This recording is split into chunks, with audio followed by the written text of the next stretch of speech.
মাতারবাড়িতে ভূমি অধিগ্রহণের ২০ কোটি টাকা আত্মসাতের মামলায় কক্সবাজারের সাবেক ডিসি রুহুল আমিনের বিরুদ্ধে সই জালিয়াতির অভিযোগ উঠেছে। বলা হচ্ছে এজাহার থেকে নিজের নাম মুছে দিয়েছেন তিনি, আর এই কাজে তাকে সহায়তা করেছেন তখনকার জেলা জজ সাদিকুল ইসলাম তালুকদার। সোমবার মামলার তদন্ত কর্মকর্তা রিয়াজউদ্দিনের দেয়া প্রতিবেদনে এসব তথ্য উঠে এসেছে। এতে প্রধান আসামি রুহুল আমিনের সহযোগী হিসেবে সাদিকুল সহ ৪ জনের নাম উল্লেখ করা হয়েছে। অন্য অভিযুক্তরা হলেন বাদীর আইনজীবী মোস্তাক আহমেদ চৌধুরী, জেলা প্রশাসক কার্যালয়ের নাজির স্বপন কান্তি পাল এবং জেলা ও দায়রা জজ আদালতের স্টেনোগ্রাফার জাফর আহমেদ। ২০১৪ সালের ১৯ নভেম্বর মাতারবাড়ি তাপ বিদ্যুৎ কেন্দ্র নির্মাণে ভূমি অধিগ্রহণের প্রায় ২০ কোটি টাকা আত্মসাতের অভিযোগে রুহুল আমিনকে প্রধান আসামি করে ২৮ জনের বিরুদ্ধে মামলা করেন মাতারবাড়ির বাসিন্দা AKM কায়সারুল ইসলাম চৌধুরী। মামলাটি আমলে নিয়ে দুদককে তদন্তের নির্দেশ দেয় আদালত। সেই মামলার তদন্ত শেষে সোমবার আদালতে ৫ জনের বিরুদ্ধে প্রতিবেদন দেয় দুদক।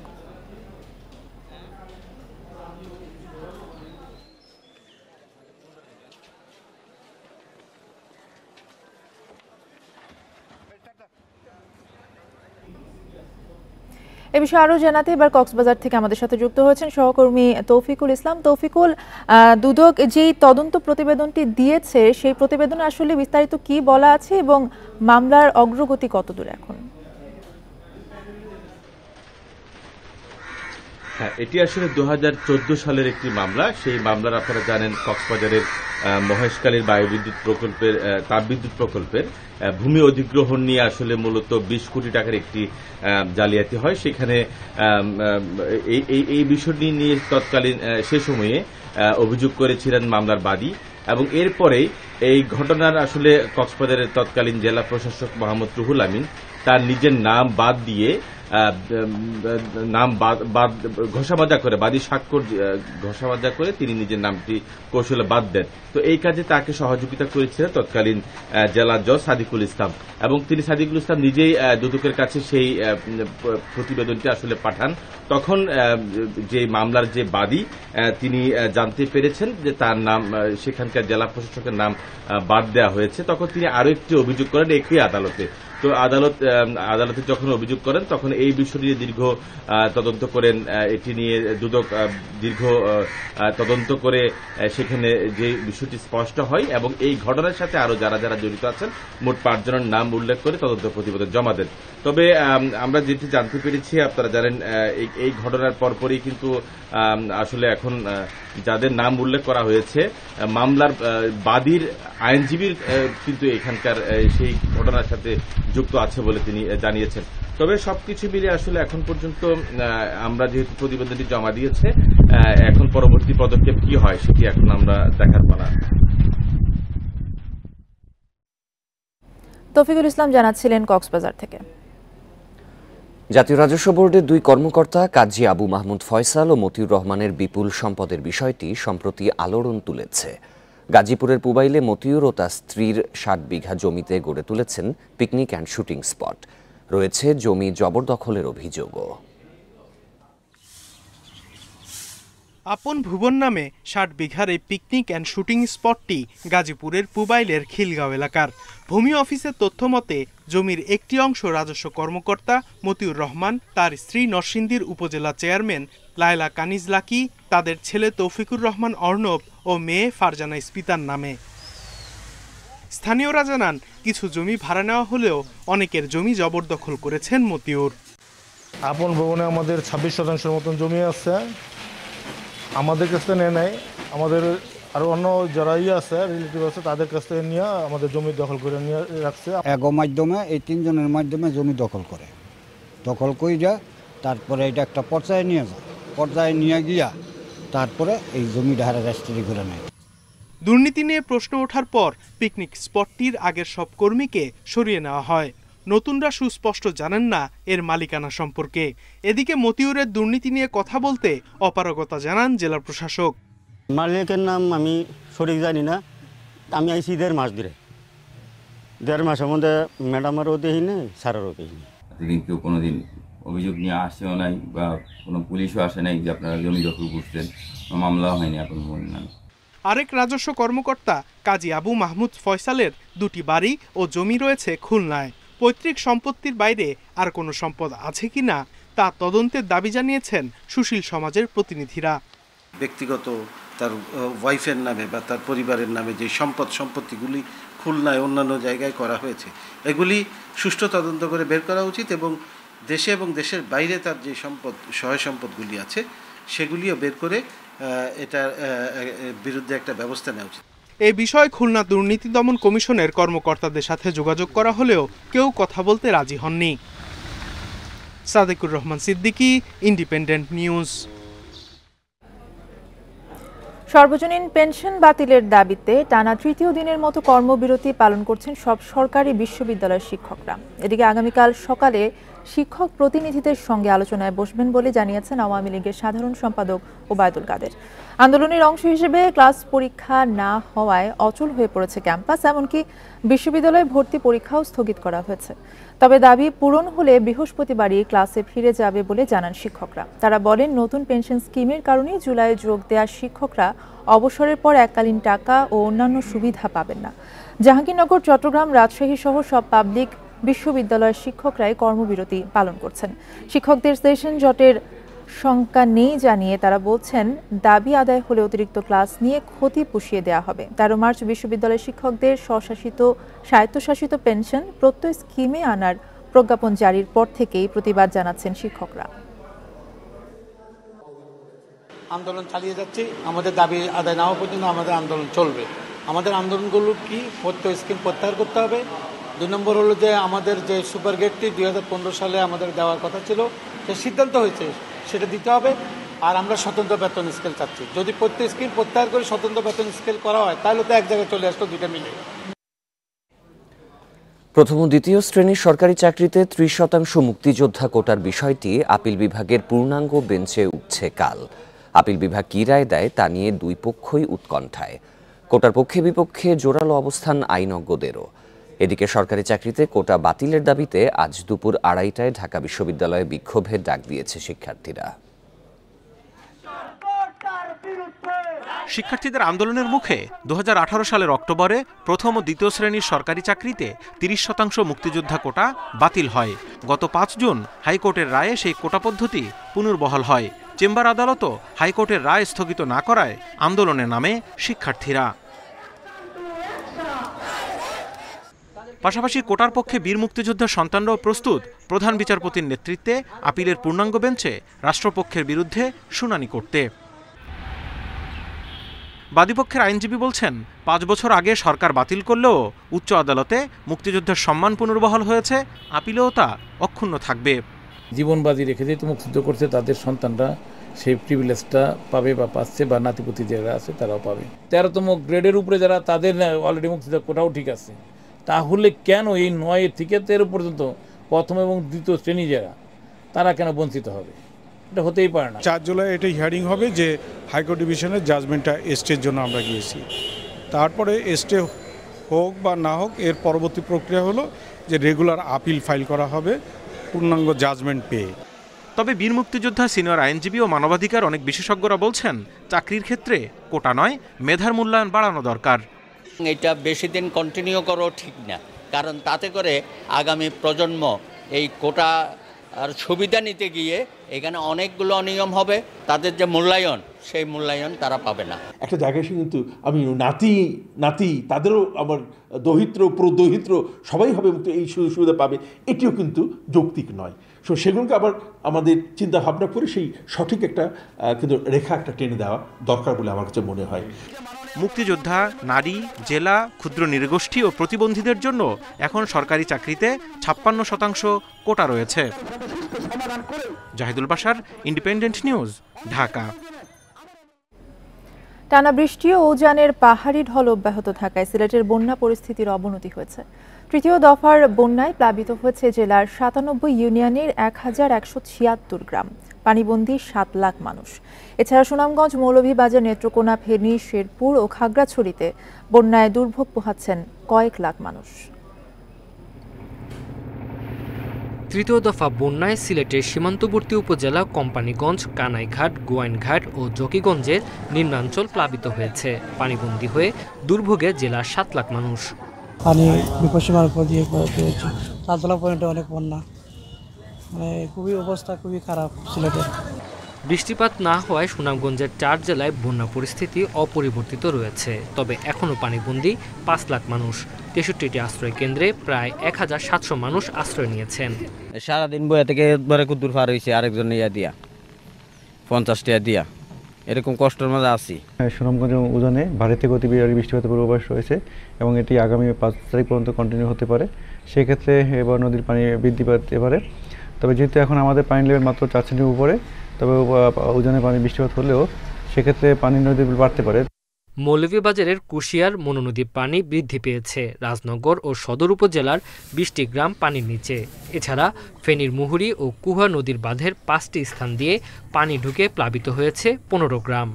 মানুষরা না হবে। আর 2 নম্বর বিষয় হলো আশ্রয় কেন্দ্রের যার ঘর বাড়ির মধ্যে অনেক পানিবনির দিক দিয়ে মানুষের অনেক কষ্ট। আশ্রয় কেন্দ্র থেকে যাওয়া শুরু করছিল, তখন আবার বাড়ি যাওয়ার কারণে আবার মানুষ আশ্রয় কেন্দ্রতে আসা শুরু করছে। নেত্রকোনায় উদ্বাখালী নদীর পানি বিপদসীমার উপর প্রবাহিত হওয়ায় কলমাকান্দার 8টি ইউনিয়নে পানি ঢুকেছে। এছাড়া শেরপুরে পাহাড়ি ঢলে প্লাবিত হয়েছে 30 গ্রাম। পাহাড়ি ঢলে বৃষ্টির পানি আমরা মাঠ টাট সব তুলেছে, রাস্তাঘাট এটা সব তোল, মানে আমরা বাড়ি ঘরটা কেউ বাড়িতে পারি না। এদিকে খাগড়াছড়ির দীঘিনালার মিরুং ইউনিয়নের 20টি গ্রাম এখনও পানিবন্দী। বন্যায় সড়ক যোগাযোগ বন্ধ হওয়ায় সাজেকে আটকা পড়ে আছেন পর্যটকরা। Tanzil Hasnat, independent news. সম্প্রতি বন্যাপ্রবণ হয়ে উঠেছে সুনামগঞ্জ। এর কারণ হিসেবে পরিবেশবাদীরা বলছেন, হাওরে শত শত কিলোমিটার অপরিকল্পিত ফসল রক্ষা বাঁধের জন্য উজানের পানি ঠিকমতো নামতে পারছে না। বিভিন্ন হাওরে উঁচু অলওয়েদার সড়ক নির্মাণও এর সম্ভাব্য কারণ বলে মনে করছে পানি উন্নয়ন বোর্ড। বন্যা এড়াতে পানির প্রবাহ স্বাভাবিক রাখার ওপর গুরুত্ব তাদের। গত কয়েক বছরে বারবার বন্যায় ডুবছে সুনামগঞ্জ। যদিও ভূপ্রাকৃতিক গঠনের কারণে প্রতি বর্ষায় পাহাড়ি ঢলের পানি সুনামগঞ্জ সহ আশপাশের জেলার হাওরে আসে। প্রকৃতির নিয়মে তা আবার নেমেও যায়। পরিবেশবাদীরা বলছেন, গত 8-10 বছরে বোরো ফসল রক্ষায় হাওরে শত শত কিলোমিটার বাঁধ নির্মাণ হয়েছে। এর মাঝে অনেকগুলো অপরিকল্পিত।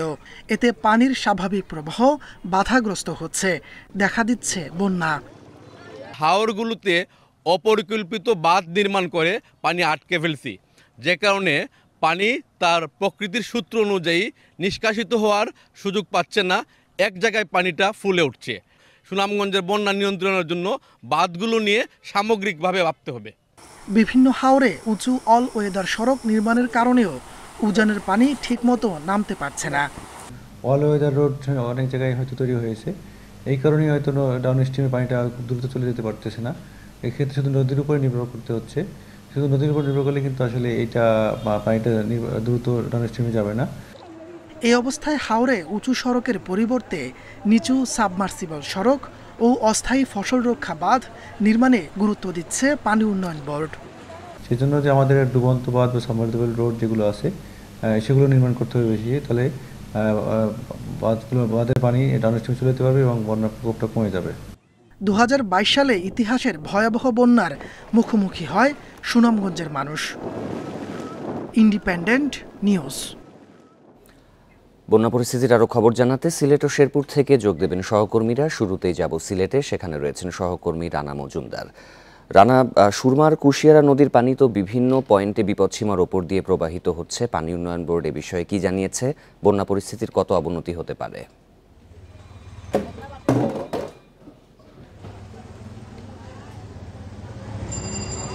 দেখুন, আসলে গত দুদিনের ভারী বৃষ্টিপাত পাশাপাশি ভারতের উজান থেকে নেমে আসা পাহাড়ি ঢলের কারণে কিন্তু সিলেটের বন্যা পরিস্থিতির অনেকটাই অবনতির দিকে যাচ্ছিল এবং আমরা দেখতে পেরেছি আসলে সীমান্তবর্তী যে উপজেলাগুলো রয়েছে, বিশেষ করে কানাইঘাট, জকিগঞ্জ, এ সকল উপজেলাগুলোতে কিন্তু পানি প্রবেশ করতে শুরু করেছিল এবং এ সকল এলাকার অনেক মানুষ কিন্তু পানিবন্দী হয়ে পড়ে যান। এবং জেলা প্রশাসনের কাছ থেকে আমরা যে তথ্যটি পেয়েছি সেটি হলো যে এখন পর্যন্ত কিন্তু 7 লক্ষেরও বেশি মানুষ পানিবন্দী অবস্থায় রয়েছেন। পাশাপাশি সিলেট নগরীতেও কিন্তু এই ভারী বৃষ্টিপাতের কারণে জলাবদ্ধতা তৈরি হয়েছে। আমরা এই মুহূর্তে রয়েছি সিলেট নগরীর জামতলা যে এলাকাটি রয়েছে সেখানে, এবং আপনি নিশ্চয়ই আমার পেছনে দেখতে পাচ্ছেন যে এখানকার যে রোডটি রয়েছে সেটি কিন্তু আসলে এই মুহূর্তে পানিতে তলিয়ে গেছে। এবং যারা এখানকার বাসিন্দারা রয়েছেন তারা যে বিষয়টি বলছেন যে আসলে সিলেটের বেশিরভাগ এলাকাতেই কিন্তু অল্প বৃষ্টিপাত হলেই এই ধরনের জলাবদ্ধতার তৈরি হয়, এবং তারা যে বিষয়টি বলছেন এ ধরনের জলাবদ্ধতা তৈরি হওয়ার পেছনে তারা মূলত অপরিকল্পিত উন্নয়নকেই দায়ী করছেন। পাশাপাশি তারা বলছেন নগরীর দুর্বল ড্রেনেজ সিস্টেম, পাশাপাশি সুরমা নদীর যে খনন না হওয়া, এই বিষয়গুলোকেই মূলত তারা দায়ী করছেন। এবং তারা বলছেন যে সিলেট নগরীতে যদি একটি উন্নয়ন পরিকল্পনা সঠিকভাবে প্রণয়ন করা না যায় তাহলে কিন্তু এই ধরনের অল্প বৃষ্টিপাতেই কিন্তু সিলেট নগরী তলিয়ে যাবে। এবং এই যে আসলে জলাবদ্ধতা তৈরি হয়েছে এটি কিন্তু ভারতের উজান থেকে নেমে আসা পাহাড়ি ঢলের কারণেই কিন্তু এই জলাবদ্ধতা তৈরি হয়নি। এটি কিন্তু অল্প বৃষ্টিপাত হলেই যে সিলেটের বিভিন্ন এলাকায় এই ধরনের জলাবদ্ধতা তৈরি হয়। এবার যদি উপজেলাগুলোর কথা বলি তাহলে সিলেটের বিভিন্ন উপজেলায় কিন্তু এখন পর্যন্ত অনেক মানুষ পানিবন্দী অবস্থায় রয়েছেন, এবং উপজেলা প্রশাসনের পক্ষ থেকে তাদেরকে আসলে আশ্রয়কেন্দ্রে নিয়ে যাওয়ার যে প্রক্রিয়াটি সেটি শুরু হয়েছে, পাশাপাশি ত্রাণ সহায়তার কার্যক্রমও কিন্তু চালানো হচ্ছে। সবকিছু মিলিয়ে এই ছিল বন্যা পরিস্থিতি নিয়ে আমার কাছে সবশেষ। কারণ আমাদের সাথেই থাকবেন। এবারে শেরপুরের পরিস্থিতি জানাতে যোগ দিচ্ছেন সহকর্মী মেরাজউদ্দিন। মেরাজ, শেরপুরে নদ নদীর পানি বিপদসীমার কত উপরে প্রবাহিত হচ্ছে? বন্যার বিষয়ে সর্বশেষ কি পূর্বাভাস দেওয়া হয়েছে? আমি যে কথাটা বলতেছিলাম, শেরপুরের ঝিনাইগাতি সীমান্তবর্তী ঝিনাইগাতি উপজেলা গতকালকে থেকে কিন্তু আসলে এখানে বন্যা পরিস্থিতিটা খুবই খারাপ অবস্থার দিকে দাঁড়ায়, এবং গত 24 ঘন্টা এখানে বৃষ্টিপাতটা কিছু কমে যাওয়ার কারণে উজান থেকে পানিগুলি ভাটি এলাকার দিকে নেমে আসছে, এবং ইতিমধ্যে কিন্তু ঝিনাইগাতি উপজেলার গৌরীপুর এবং মালিচিকান্দা ইউনিয়ন এবং শেরপুর সদরের গাজীর খামার এবং ধলা ইউনিয়ন এবং নালিতাবাড়ি উপজেলার কলসপাড় এবং যোগানী ইউনিয়নে কিন্তু ইতিমধ্যেই বিভিন্ন এলাকা নতুন নতুন করে প্লাবিত হচ্ছে, এবং এইদিকে কিন্তু আসলে পানি বৃদ্ধি অব্যাহত রয়েছে।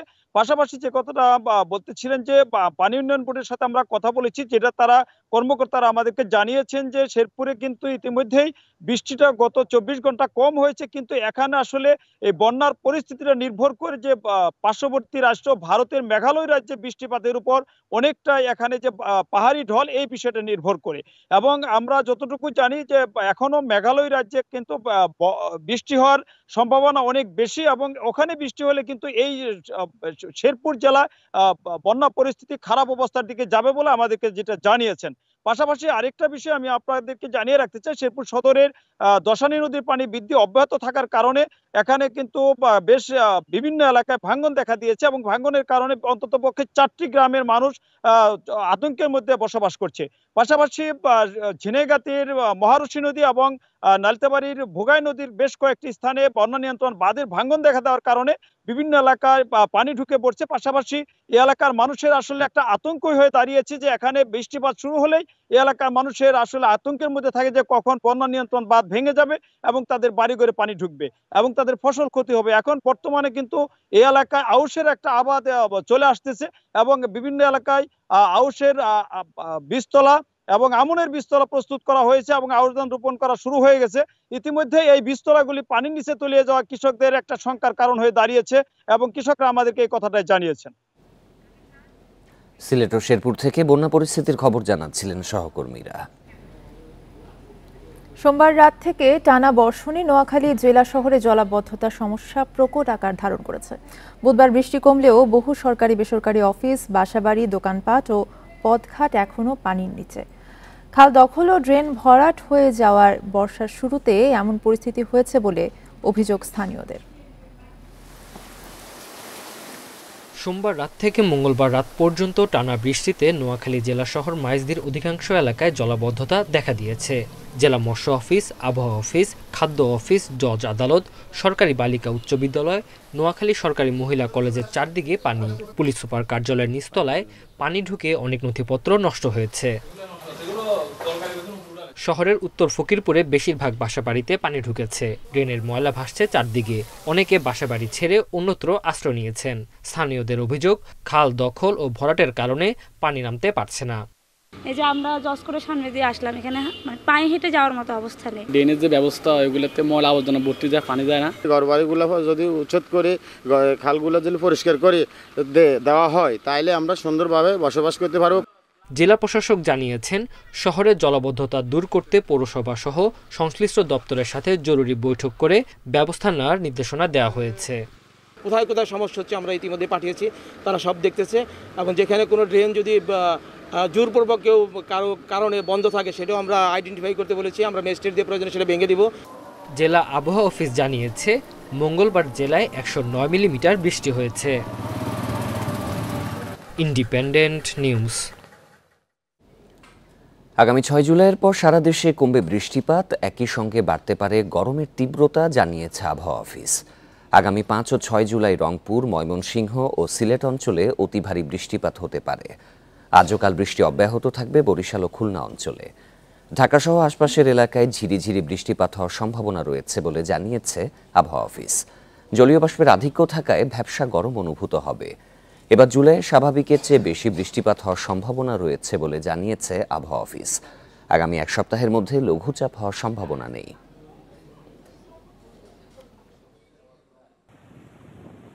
তিস্তা ক্যাচমেন্ট এরিয়ায় এবং ময়মনসিংহ, সিলেট এইসব অঞ্চলে 5-6 তারিখের দিকে বৃষ্টিপাতের তীব্রতা বৃদ্ধি পাবে।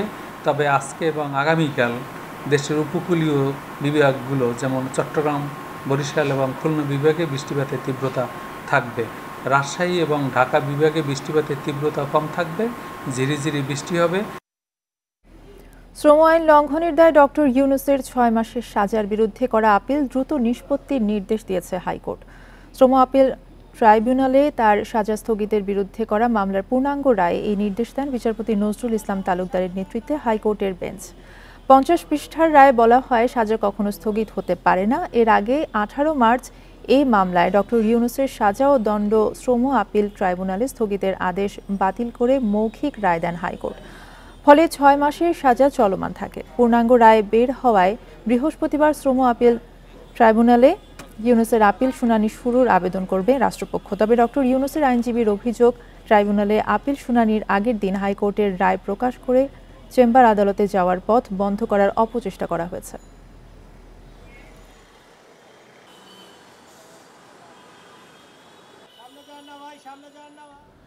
8 জুলাই চীন যাচ্ছেন প্রধানমন্ত্রী শেখ হাসিনা। পররাষ্ট্র সচিব জানান, এই সফরে বেশ কয়েকটি সমঝোতা স্মারক সই হতে পারে, পাশাপাশি গুরুত্বপূর্ণ কিছু ঘোষণাও আসতে পারে।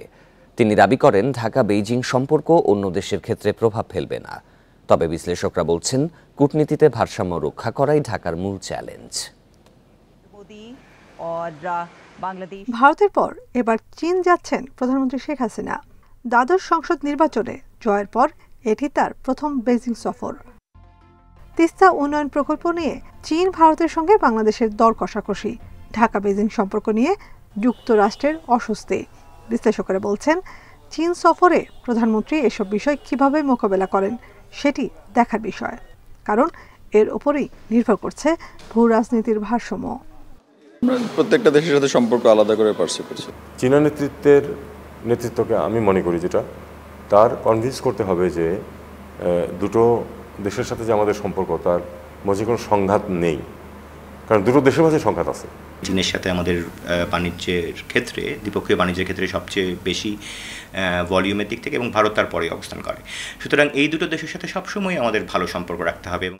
পররাষ্ট্র সচিব জানান, অর্থনৈতিক সহযোগিতা নিয়ে আলোচনা হবে শি জিনপিং ও শেখ হাসিনার বৈঠকে। এর মধ্যে রয়েছে মুক্ত বাণিজ্য চুক্তি, সামরিক সহযোগিতা ও ব্রিক্সে ঢুকতে চীনের সমর্থন। বেশ কিছু এমওইউ সাইন করার বিষয় আছে, তারপরে কিছু অ্যানাউন্সমেন্টও আসবে। তো এখন এটা ফাইনাল কাজগুলো চলছে। চাইনিজদের সাথেও আমাদের কথাবার্তা চলছে।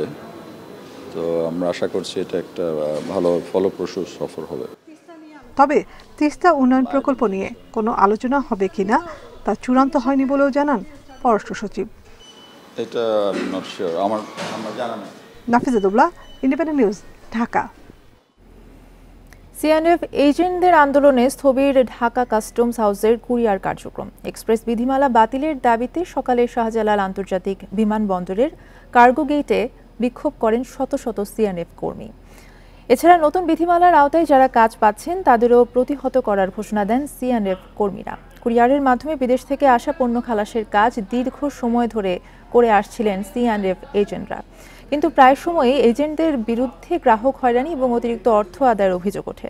এসব বিষয় বিবেচনায় সম্প্রতি এক্সপ্রেস বিধিমালা জারি করে জাতীয় রাজস্ব বোর্ড। এর ফলে কুরিয়ারে C&F এজেন্টদের বেশিরভাগ কাজ বন্ধ হয়ে যায়। এর প্রেক্ষিতে আন্দোলনের ডাক দিয়েছে C&F সংগঠনগুলো।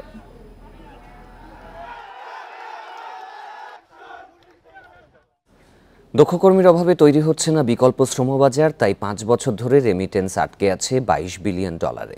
শ্রমবাজারও সীমিত 8 থেকে 10টি দেশে। এর জন্য বিশেষজ্ঞরা গবেষণা আর দক্ষ কর্মী তৈরিতে অবকাঠামোর অভাবকে দুষছেন। এদিকে বিকল্প শ্রমবাজার তৈরি না হওয়ায় বাড়ছে অনিয়মিত অভিবাসন। 3 বছরে সৌদি আরবে গেছে 16 লাখ কর্মী, আগে থেকেই সেখানে আছে 15 লাখ। 2020-21 অর্থ বছরে রেমিটেন্স আসে $5.7 বিলিয়ন। নতুন 16 লাখ যাওয়ার পর 3 বছরে রেমিটেন্স কমে দাঁড়িয়েছে $3.7 বিলিয়নে। $2 বিলিয়ন কমেছে প্রবাসী আয়, অর্থাৎ মধ্যপ্রাচ্যে বেশি কর্মী গেলেও রেমিটেন্স বাড়ছে না। ইউরোপ, জাপান সহ উন্নত দেশে কর্মীর চাহিদা ব্যাপক, তবে চাহিদা মাফিক দক্ষ কর্মী পাঠাতে পারছে না সরকার, কারণ দেশের প্রায় 50% শ্রমিকই অদক্ষ। দ্বিপক্ষীয় চুক্তি ও সমঝোতা স্মারকের আওতায় বৈধভাবে ইউরোপে যাওয়া শ্রমিকের সংখ্যা একেবারেই কম। 2018 সালে বিএমইটির পক্ষ থেকে 53টি দেশের শ্রমবাজারে কর্মী পাঠানোর সম্ভাবনা নিয়ে গবেষণা হয়। এর মধ্যে বেশিরভাগ দেশেই কর্মী যাচ্ছে হাতে গোনা। দরকার হলে প্রতি বছর যদি হয় যে সিজনাল লেবার যাবে, একটা বিশেষ মৌসুমে তারা কাজ করবে, তারা আবার ফেরত চলে আসবে।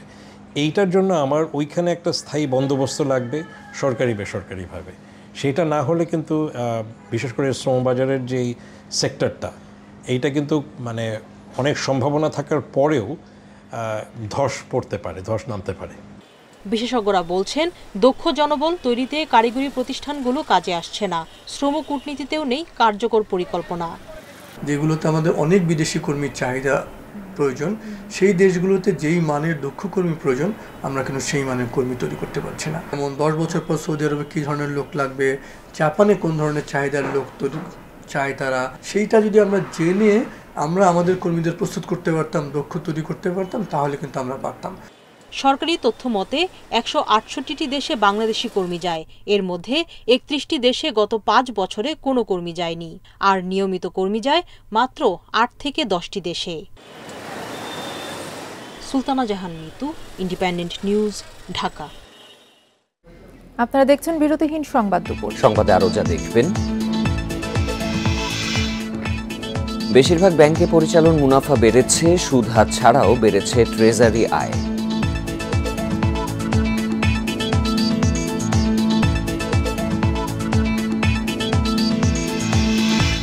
দূষণের কারণে হুমকিতে হালদা নদী, 1 সপ্তাহে ডলফিন সহ 6টি বড় মাছের মৃত্যু, ডিম ছাড়ছে না মা মাছ।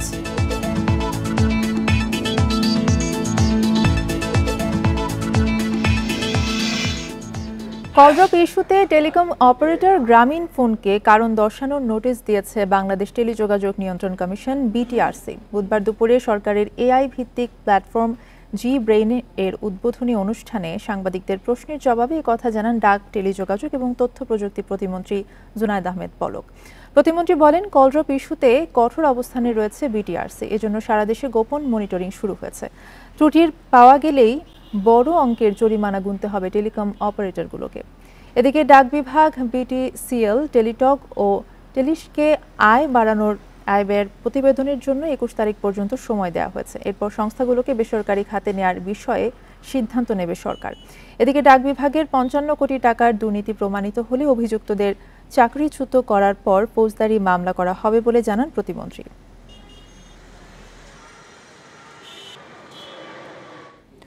শাহজালাল বিমানবন্দরে 4,50 লাখ টাকা সমমূল্যের 38টি স্বর্ণের বার জব্দ করেছে কাস্টমস গোয়েন্দারা। জব্দ করা স্বর্ণের মোট ওজন 4 কেজি 420 গ্রাম। বিমানবন্দরের কাস্টমসের সহকারী পরিচালক প্রদীপ কুমার সরকার এক বিজ্ঞপ্তিতে বিষয়টি নিশ্চিত করেন। এতে বলা হয়, গোপন সংবাদের ভিত্তিতে বুধবার ভোরে মাস্কাট থেকে আসা সালাম এয়ারলাইন্সের একটি উড়োজাহাজে তল্লাশি চালানো হয়। এক পর্যায়ে লাগেজ রাখার কেবিনে কালো টেপ মোড়ানো 2টি ভারী বাক্স পাওয়া যায়। বাক্স দুটি থেকে স্বর্ণের বারগুলো উদ্ধার করা হয়। এগুলো ঢাকা শুল্ক গুদামে জমা দেওয়া হয়েছে। বাক্সের মালিকানা বিষয়ে এখনো কোনো তথ্য পাওয়া যায়নি।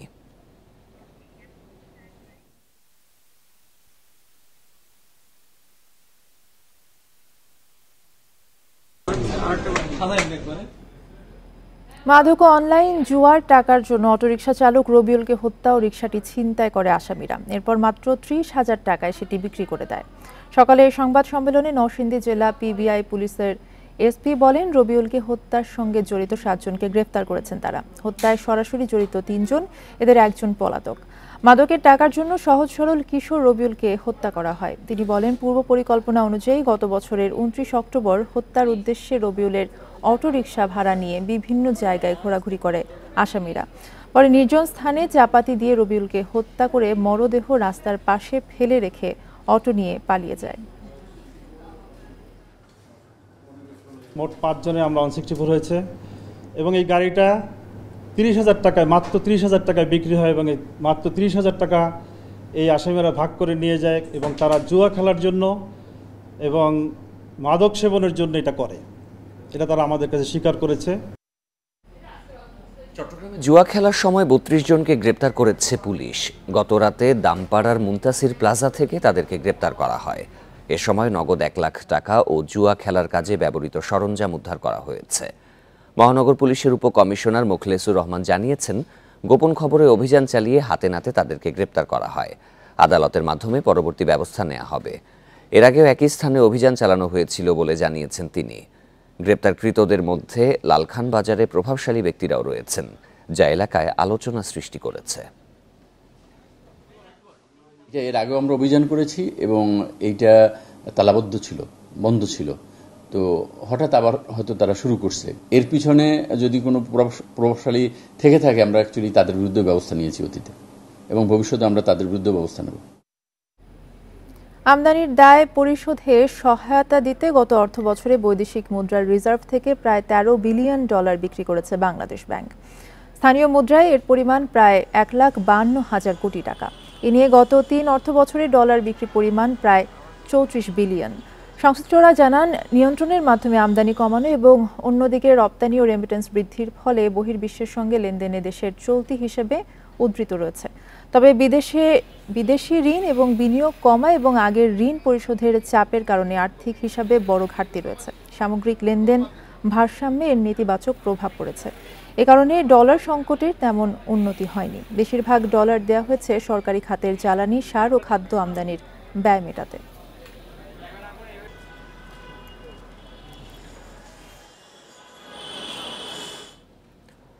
অর্থনীতি নানা সংকটের মধ্যেও বছরের 6 মাসে বেশিরভাগ ব্যাংকের পরিচালন মুনাফা বেড়েছে। মূলত ঋণের সুদহার বৃদ্ধির পাশাপাশি বিভিন্ন চার্জ, কমিশন ও ট্রেজারি আয়ের কারণে বেড়েছে পরিচালন মুনাফা। বেসরকারি খাতে ঋণ কম গেলেও অন্যান্য খাতে ব্যাংকগুলো ভালো ব্যবসা করেছে বলে মনে করছেন ব্যাংক সংশ্লিষ্টরা। বৈদেশিক মুদ্রার তীব্র সংকট, কম ঋণ আদায়, তারল্য সংকট, মাত্রা অতিরিক্ত খেলাপি ঋণ, মূলধন ও প্রভিশন ঘাটতি সহ নানা সমস্যায় জর্জরিত দেশের ব্যাংকগুলো। এরপরও গত 6 মাসে কোনো ব্যাংকের পরিচালন মুনাফা বেড়েছে 10 কোটি থেকে 550 কোটি টাকা পর্যন্ত, যদিও এটি ব্যাংকের প্রকৃত মুনাফা নয়। সোমবার বেশিরভাগ ব্যাংক বছরের প্রথম 6 মাসের লাভ ক্ষতির হিসাব চূড়ান্ত করেছে। জানুয়ারি-জুন সময়ে সোনালী ব্যাংকের পরিচালন মুনাফা 2,260 কোটি টাকা। গত বছরের একই সময়ে মুনাফা ছিল 1,680 কোটি টাকা, অর্থাৎ এক বছরে পরিচালন মুনাফা বেড়েছে 580 কোটি টাকা। রূপালী ব্যাংকের মুনাফা হয়েছে 450 কোটি টাকা। বেসরকারি ব্যাংকগুলোর মধ্যে সাউথ ইস্ট ব্যাংকের এক বছরে পরিচালন মুনাফা বেড়েছে 172 কোটি টাকা। ব্যাংক সংশ্লিষ্টরা বলছেন, সুদহার বাড়ায় ব্যাংকগুলোর আয় বেড়েছে। এছাড়া ট্রেজারি বন্ড থেকে এবার ভালো আয় হয়েছে। বিভিন্ন চার্জ, কমিশন থেকেও মুনাফা বেড়েছে। সব মিলিয়ে ব্যাংক খাত আগের চেয়ে ভালো ব্যবসা করেছে। গভর্নমেন্ট বরোইং বেশি হওয়ার কারণে বিল বন্ডের দাম অনেক বেড়েছে। সেটা ব্যাংকের আমানত, নন ব্যাংকের আমানত অথবা সঞ্চয়পত্রকে ছাড়িয়ে গেছে। তার মানে লোন কম গেছে এবং এই কোর ব্যাংকিং থেকে ইনকামের চেয়েও ট্রেজারি ফাংশন থেকে ইনকামটা বেশি হয়েছে।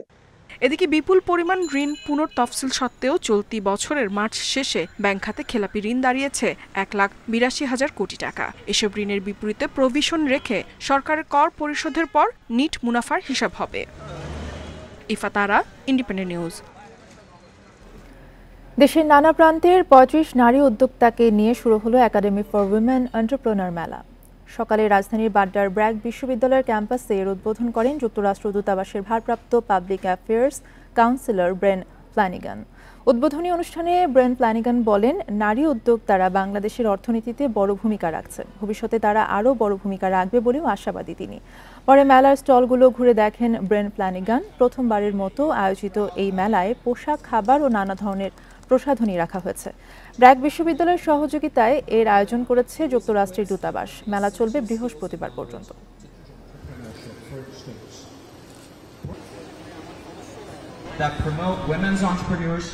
নারী উদ্যোক্তারা অর্থনীতিতে বড় ভূমিকা রাখছে। তাদের নতুন নতুন উদ্যোগে ব্যবসা খাতে নবদিগন্তের সূচনা হচ্ছে। আগামীতে তারা আরও বড় ভূমিকা রাখবে বলে আশা করছি। এর জন্য সবসময় পাশে থাকবে যুক্তরাষ্ট্র।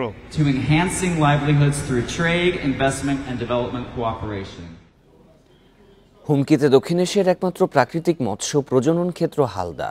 এক সপ্তাহে 5টি মা মাছ ও একটি ডলফিনের মৃত্যু এবং চলতি মৌসুমে মাছের ডিম ছাড়তে দেরি হওয়া চিন্তায় ফেলেছে প্রাণীবিদদের। মাছের মৃত্যুর প্রকৃত কারণ অনুসন্ধানে তদন্তের দাবি জানিয়ে বিশেষজ্ঞরা বলছেন, দিন দিন দূষিত হচ্ছে হালদার পানি। দক্ষিণ এশিয়ার একমাত্র প্রাকৃতিক মৎস্য প্রজনন ক্ষেত্র হালদার কয়েকটি জায়গায় এক সপ্তাহে 5টি মা মাছ ও একটি ডলফিনের মৃত্যু হয়েছে। এর মাঝে একটি মাছ প্রায় 20 কেজি ও বাকিগুলো 10 কেজির উপরে। 5টা ব্রুট ফিশ এবং একটা ডলফিনের মৃত্যুতে আমরা আসলে উদ্বিগ্ন। এটা একটা অস্বাভাবিক ঘটনা, কারণ হালদা নদীতে এইভাবে এক সপ্তাহ 2 সপ্তাহের মধ্যেই এতগুলো ব্রুট ফিশ কখনো মারা যায়।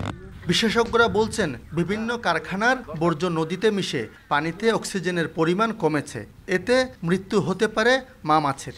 দূষিত যেই পানিগুলো যাচ্ছে সেই পানিগুলোতে ট্যানারি বর্জ্য বলেন, ইন্ডাস্ট্রিয়াল বর্জ্য বলেন, সেগুলোতে কিন্তু আপনার হেভি মেটাল থাকে, বিভিন্ন জৈব রাসায়নিক পদার্থ থাকে, অ্যাসিড থাকে। ওই অ্যাসিডগুলো কিন্তু আপনার হালদার পানির সাথে মিশ্রিত করে হালদাতে কিন্তু অ্যাসিডিটি বৃদ্ধি করে, যার কারণে পিএসের মানটা কিন্তু কমে যায়। আষাঢ়ের অর্ধেক সময় পার হলেও এখনও হালদায় ডিম ছাড়েনি মা মাছ। বিষয়টি উদ্বেগজনক উল্লেখ করে মা মাছের মৃত্যুর কারণ অনুসন্ধানে তদন্তের দাবি বিশেষজ্ঞদের। এটা অ্যাসেসমেন্টের বিষয়, হয়তো আমরা সবাই মৎস্য অধিদপ্তর সহ বাংলাদেশ মৎস্য গবেষণা ইনস্টিটিউট সহ আমরা সবাই যদি একসাথে বসি, তাহলে এই সমস্যাগুলোর আইডেন্টিফাই করা সম্ভব হবে এবং এই সমস্যাগুলো থেকে হালদা নদীকে রক্ষা করা সম্ভব হবে।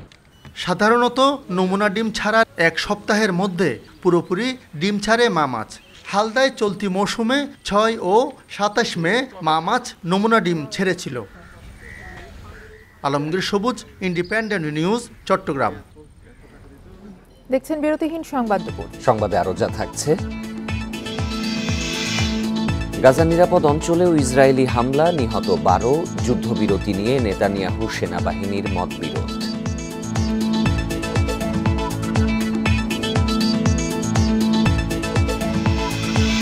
কোপা আমেরিকার কোয়ার্টার ফাইনালে গেল ব্রাজিল, কলম্বিয়ার সঙ্গে 1-1 গোলে ড্র।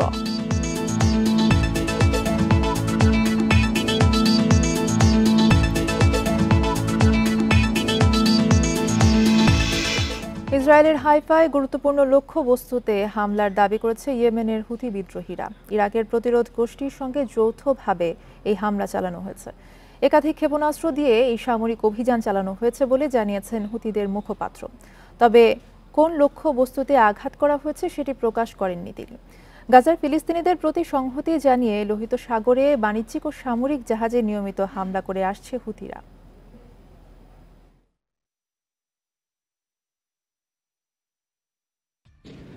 গাজার নিরাপদ ঘোষিত অঞ্চলে ইসরায়েলি বিমান হামলায় একই পরিবারের 9 জন সহ 12 ফিলিস্তিনি নিহত হয়েছে।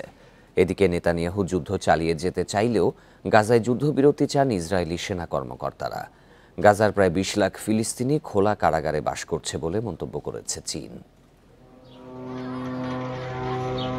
গাজার খান ইউনিস খালি করার নির্দেশ দেওয়ার পরই অঞ্চলটিতে হামলা শুরু করে ইসরায়েল। এছাড়া গাজায় তেল আবিবের নিরাপদ অঞ্চল ঘোষিত এলাকাতেও মঙ্গলবার হামলা চালায় ইসরায়েলি সেনারা। এসব হামলায় ঘটে বেসামরিক হতাহতের ঘটনা।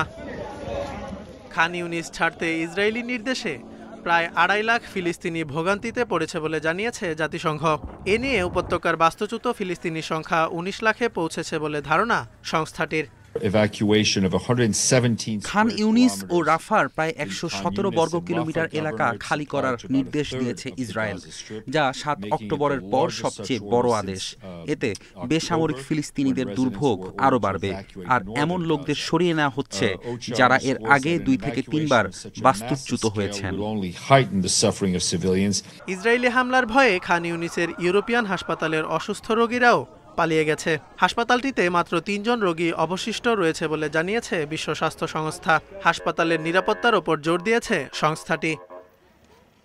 গাজায় চলমান যুদ্ধ নিয়ে ইসরায়েলি প্রধানমন্ত্রী নেতানিয়াহু ও দেশটির সেনা কর্মকর্তাদের বিরুদ্ধে নতুন ইঙ্গিত পাওয়া গেছে। ইসরায়েলি সেনাবাহিনীর 9 কর্মকর্তাকে উদ্ধৃত করে নিউ ইয়র্ক টাইমস জানায়, জিম্মিদের মুক্তির জন্য গাজায় যুদ্ধবিরতি চায় ইসরায়েলের সামরিক নেতৃত্ব। তবে এই প্রতিবেদন নিয়ে ক্ষুব্ধ প্রতিক্রিয়ায় নেতানিয়াহু বলেন, হামাস নির্মূল ও জিম্মি মুক্তি সহ সব লক্ষ্য অর্জনের পরই এই যুদ্ধ শেষ করা হবে। গাজায় প্রায় 20 লাখ ফিলিস্তিনি খোলা কারাগারে বাস করছে বলে মন্তব্য করেছে চীন। জাতিসংঘের নিরাপত্তা পরিষদের এক বৈঠকে চীনা রাষ্ট্রদূত ফু কং বলেন, 9 মাস ধরে ইসরায়েল গাজায় খাদ্য, পানি, ওষুধ ও জ্বালানি বন্ধ করে রেখেছে। 2 মাস ধরে তেল আবিব সবচেয়ে গুরুত্বপূর্ণ রাফা ক্রসিং বন্ধ রেখেছে বলেও জানান তিনি। Zobayer Hussain, independent news. গাজায় ইসরায়েলি হত্যাকাণ্ডের দায় যুক্তরাষ্ট্রের আছে উল্লেখ করে বাইডেন প্রশাসনের সমালোচনা করেছেন গাজা ইস্যুতে পদত্যাগকারী 12 মার্কিন কর্মকর্তা। যৌথ বিবৃতিতে তারা বলেন, ইসরায়েলের প্রতি সমর্থনের মাধ্যমে বাইডেন প্রশাসন মার্কিন আইন লঙ্ঘন করছে। সরকারের পদক্ষেপ মার্কিন নিরাপত্তাকে ঝুঁকিতে ফেলছে বলে মত তাদের। সবশেষ মঙ্গলবার গাজা ইস্যুতে পদত্যাগ করেছেন মার্কিন স্বরাষ্ট্র দপ্তরের কর্মকর্তা মরিয়ম হাসনাইন। টানা প্রায় 9 মাস ধরে গাজায় বর্বর হামলা চালাচ্ছে দখলদার ইসরায়েল। এ পর্যন্ত আগ্রাসনে নিহত হয়েছে প্রায় 38,000 মানুষ, যার বেশিরভাগই নারী ও শিশু। ইসরায়েলের এই বর্বরতাকে শুরু থেকেই সমর্থন দিয়ে আসছে মিত্রদেশ যুক্তরাষ্ট্র। এমনকি আন্তর্জাতিক মহলে ইসরায়েলের বিরুদ্ধে গণহত্যার অভিযোগ উঠলেও বাইডেন প্রশাসনের দাবি, তারা গাজায় গণহত্যার কোনো প্রমাণ এখনো পায়নি। তবে সব মার্কিন কর্মকর্তা যে প্রশাসনের সাথে সুর মিলিয়েছেন তা নয়। গাজা নীতি নিয়ে বিরোধিতা করে এই 9 মাসে পদত্যাগ করেছেন বাইডেন প্রশাসনের 12 কর্মকর্তা। এর মধ্যে মার্কিন স্টেট ডিপার্টমেন্ট, শিক্ষা বিভাগ, স্বরাষ্ট্র, হোয়াইট হাউস এবং সামরিক বাহিনীর সাবেক কর্মকর্তারাও রয়েছেন। এবার আরও সরব হয়েছেন এসব মার্কিন কর্মকর্তা। তারা বলছেন, গাজায় চলমান এই যুদ্ধে ব্যাপক হত্যাকাণ্ডে যুক্তরাষ্ট্রের দায় আছে। এজন্য বাইডেন প্রশাসনকে অভিযুক্ত করেছেন তারা। যৌথ বিবৃতিতে 12 জন সাবেক মার্কিন কর্মকর্তা বলেন, ইসরায়েলের প্রতি সমর্থনের মাধ্যমে বাইডেন প্রশাসন মার্কিন আইন লঙ্ঘন করছে। সেই সাথে মিত্র ইসরায়েলের কাছে অস্ত্র সরবরাহ অব্যাহত রাখার জন্য এই প্রশাসন আইনের নানা ফাঁক-ফোকরের আশ্রয় নিচ্ছে। তারা বলেন, ইসরায়েলের জন্য আমেরিকার কূটনৈতিক আবরণ এবং ক্রমাগত অস্ত্র সরবরাহ গাজায় ফিলিস্তিনি জনগণের হত্যা এবং জোরপূর্বক অনাহারে রাখার বিষয়ে যুক্তরাষ্ট্রের সম্পৃক্ততা অনস্বীকার্য বলে নিশ্চিত করেছে। সরকারের পদক্ষেপ মার্কিন নিরাপত্তাকে ঝুঁকিতে ফেলছে বলে মত তাদের। একই সঙ্গে চলমান যুদ্ধ শেষ করতে এবং গাজায় আটক থাকা ইসরায়েলি বন্দী এবং ইসরায়েলের হাতে আটক ফিলিস্তিনি বন্দীদের মুক্তি নিশ্চিতে মার্কিন সরকারকে প্রয়োজনীয় পদক্ষেপ নেয়ার আহ্বান জানিয়েছেন তারা। এই ছিল বিরতিহীন সংবাদ দুপুরে। ইন্ডিপেন্ডেন্ট টেলিভিশনের আরো খবর জানতে চোখ রাখুন ফেসবুক, ইউটিউব এবং এক্সে। ধন্যবাদ।